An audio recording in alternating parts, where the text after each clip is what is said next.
Okay, here I am on the Family Search landing page, and I am wanting to search census records today. I'm going to look for my grandpa. So here I'm going to go to the search tab, click on it, and click records on the drop down list because the census is a type of record. And then it's going to show me historical records from all over everywhere. Even though I want to look specifically at census records, this is the good starting point. And I've already plugged this in. It's my grandpa, but if you plug it in, just type out your family member's name. Then I know that he was born in Arizona. And also, I know his birth year was, not 1910, it was 1911. And then I click search. Now, what's going to happen is I'm going to get results from all kinds of records from all over the world. This is birth certificates, birth certificates, birth certificates, military, marriage, and then all the way down here is the census. I'm looking for the censuses specifically. And so I want to click the collection button and I want to look for a specific collection. I don't want the birth, marriage, and death. I do want the censuses. So I'm going to click show all. And since he was born in 1911, I know that the first census that he would appear in would be 1920. I also want to just track him through the years. So 1920, 1930, 1940, 1950, and then apply collection filter. All right, so here's all the censuses that popped up right off the bat with his name or similar name. So I know that this is him because that's my great grandparents in the 1930 census. And I know that this is him in the 1950 census because that's my grandma. So he got married between 1930 and 1950. And then here's kids. What else have we got? Don P. Smith. That's not the parents because I know this family. 1950 census, he already appeared in the 1950 up here. The 1940 census, that's not the right spouse.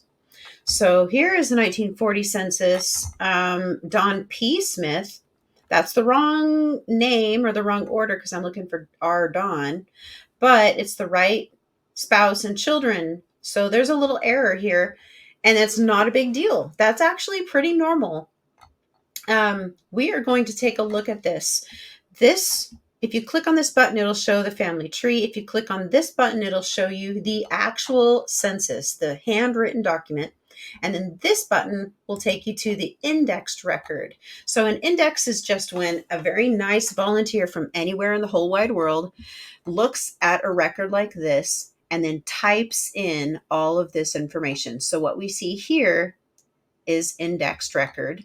And then what we see here is the actual document. So you can click on the document or on the button, and we're going to look at the actual document, which is pretty cool. Now it's going to be handwritten. And remember, it was Don P. Smith, but my grandpa went by R. Don Smith. So we're going to take a look at this and see where that error happened.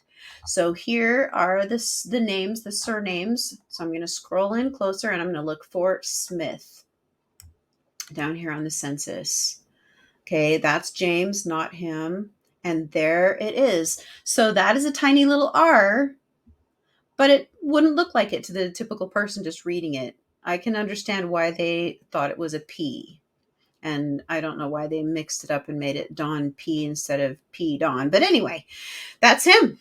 And then I love that we can track the family. So we have Virginia and Donald and David. So this is the 1940 census. To get out of this, you just click the back arrow a couple of times. We want to get back to our initial search with the records. So we looked at the 1940 census. Now we can look at the 1930 census if we want to. So I'm going to go back to the record details just once more to show information that was indexed here from the 1930 census.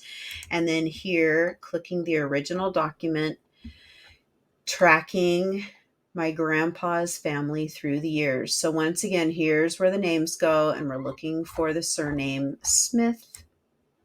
There's a Smith, Robert W. Violet.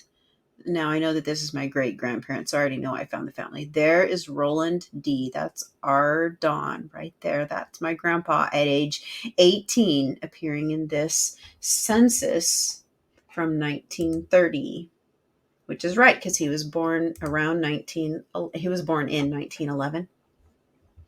Okay, one more census that I want to check really fast, and that's the 1950 census. So I'm just going to go straight to the document. And this one's pretty cool because it has it highlighted for me. I like that. Ancestry does that. But this is Family Search, and Family Search is still really cool. All right, so here, Smith, Ardon. So now I've seen my grandpa in several censuses. So anyway, that's how it's done. Pretty fun.